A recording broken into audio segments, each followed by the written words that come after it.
Sheet Watch 2024 continues here on Oilers Digest as we continue to break down the fiasco with Philip Broberg and Dylan Holloway and some potential players on their way out for Edmonton to sort of gain that cap space and just try to make sense of the whole situation. But before we get into all the speculation, all the breakdowns, all the rumors, make sure to stay tuned here to Oilers Digest, as 86% of you watching these videos have not yet subscribed to the channel. Make sure to join the ride here as we get into the rest of this whole scenario here when it comes to the offer sheets. Of course, I'm still sort of flabbergasted by it, and I'm sure a lot of you are as well. So let's get right into it here.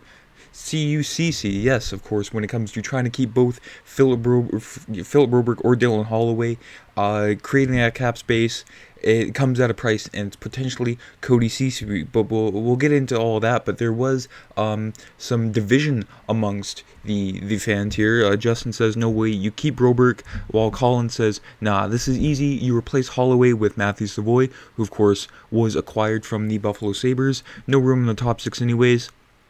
Keep young defenseman. $4.5 million sucks, but he's a young defenseman that we hope becomes a second pair guy, and we're light on defense. Meanwhile, I like Broberg, but yeah, based on the numbers, it would make sense to clear cap space, and you walk away from Broberg. Now, it's twice in a relatively short time that he has made noise about wanting to leave. Of course, the first time was last year, and Ken Holland sort of convinced Philip Broberg and his agent to stay in Edmonton, and he was, bouncing all up and down from Bakersfield to Edmonton. Paul says Holloway should be kept. Whoever stays will need to mend fences with McDry, who are taking less and putting the team first. And that's all sort of a business side. I don't think it's any of the players in the Oilers dressing room are taking this personal at all. When it comes to Philip Broberg, of course, it's a business sense. $1.8 million that he wanted from the Edmonton Oilers and offers $4.5 million from the St. Louis Blues. You sign that every day of the week. I do like the player, but not everything is guaranteed in the NHL. And there's also a sort of foreshadowing here from Doug Armstrong here when it came to offer sheets. In June, he was asked about the possibility of offer sheets. He says there's a perception that offer sheets are taboo by managers. Offer sheets that don't work are taboo by managers. That's the assessment that we all make. I think teams are more than willing to at least explore that now. He also continued, the cap has gone up, but a lot of that money has already been spent by the teams. If you have an RFA that is in an uncomfortable spot, it's at least my job responsibility to assess, is that an option we should explore? The answer was yes. So, of course, Doug Armstrong being aggressive here on the RFA front. Of course, all the power to him. But enough about Doug Armstrong in the St. Louis Blues. Let's go on to Cody Ceci in the Edmonton Oilers. Of course, things are starting to look truly dire, and the present circumstances might push the Oilers management group to consider moves they've been trying to avoid making. According to Sportsnet's Elliotte Friedman on Wednesday's edition of 32 Thoughts, the podcast, the Oilers may be forced to move veteran defenseman Cody Ceci to make room for one or both of their RFAs in limbo. He had this to say. I'm sure Cody Ceci was happy that the summer kind of quieted down. This is going to give a whole new life to Cody Ceci trade rumors. The thing I do believe is that if the Edmonton Oilers wanted to make that move, they could. They had options, but I don't know yet that's what they really want to do. However, now that St. Louis has done this, they might be boxed into it and forced into it. Of course, Frank Saravalli with Daily Faceoff said nearly the same thing here. He said that there is a market for Cody Ceci. I mean, right shot defenseman that is a hot commodity in the NHL. So it's quite interesting to see that the Oilers haven't made that deal just yet. I know he's been very popular in the Oilers dressing room. That's one of the main reasons why Ken Holland did not move him at the NHL trade deadline. Much to the chagrin of Oiler fans, myself included. Who knows what he could have gotten for him. But it would make sense for the Oilers to move on from the last year of Cody Ceci's contract. In the 3 seasons he has spent with the team, the last 2 have yielded very poor honest results, and was scratched in Game 2 of the team's Stanley Cup Final Series against the Florida Panthers in the last playoff year. Broberg, on the other hand, became an important player for the Oilers in that series, playing in all 7 games. The issue with making such a move is that it still wouldn't clear enough space to fit Broberg on that offer sheet number. Of course, $4.5 million. We'll get into Cody Ceci's numbers in just a bit. It would allow the Oilers to bring back Holloway fairly easily, but without Broberg in Ceci, Edmonton's right side defense is very barren following Evan Bouchard. And just looking here at the cap space here, 3.25 for Cody Ceci, and of course Philip Broberg, $4.5 million. if you do, keep Philip Broberg, putting him on that third pairing wouldn't be the most beneficial thing. I mean, for a defenseman making that much, that would be a very expensive third pair, no matter who you put with him.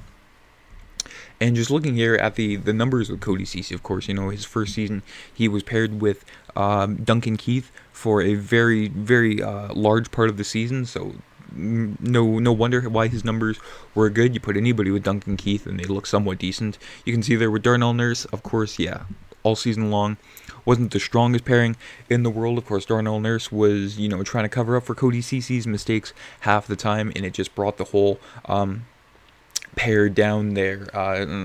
But again, no matter who you put him with, Brett Kulak, of course, that pair was not as successful. And even Evan Bouchard and Mattias Ekholm, they tried Mattias Ekholm and Cody Ceci for a bit there just to see what they had. And again, there, Cody Ceci, his level of play wasn't up to par as what many would come to expect. Now, when it comes to if Cody Ceci is on his way out of Edmonton, who replaces him? And we have that here. Troy Story. Yes, Troy Stecher. I believe that would be a very key piece to the Edmonton Oilers top four. I know I sound crazy saying that now, but if you give him a much bigger role, he's a very versatile defenseman, and he was one of the players ever since Ethan Bear left Edmonton. He's been one of the players that actually got a lot out of Darnell Nurse here. You can see in the very limited time that they had together. Of course, it's a very small sample size here, as Troy Stecher was in, I do believe, 7 regular season games. He wasn't in the playoffs because he had a surgery on his ankle. Of course, lots of people were expecting to see him in the playoffs until there was a tweet saying, yeah, he had surgery, so no chance of seeing Troy Stecher. But if you throw Troy Stecher with Darnell Nurse there on that left side, or even on the third pairing there, if you have like a Nurse and Broberg, because they were together in the playoffs, and then on the third pairing you have something like Brett Kulak and Troy Stecher. Of course, it wouldn't be the most monumental decor in the NHL without a guy like Cody Ceci making everything sort of balances in the Oilers lineup. But you take what you can get in a cap strap team with this. With Broberg, yeah. But there is another player that could sort of fill in the bottom pair role, sort of an unsung hero here, Josh Brown. On the individual level, Josh Brown holds his own amongst players over the last 3 years with over 1,000 minutes played and shot blocking and hits, ranking 70th and 71st of 673 respectively. All said and done, while not an offensive threat, Brown is capable in the areas where a bottom pair defenseman should be. So it's kind of a last-ditch scenario for the Edmonton Oilers unless, they get a defenseman back in the Cody Ceci trade, a potential Cody Ceci trade. But I think it'll just be sort of a cap dump. I don't think it'll be sort of a sweetener. I think it'll be like Ceci for, I don't know, a mid-round pick. But it just goes to show you how, how barren the Oilers' defense would be if, the offer sheet does fall through for the Oilers and they lose Philip Broberg. And then, of course, Cody Ceci, they'd still have to reach the cap floor anyway.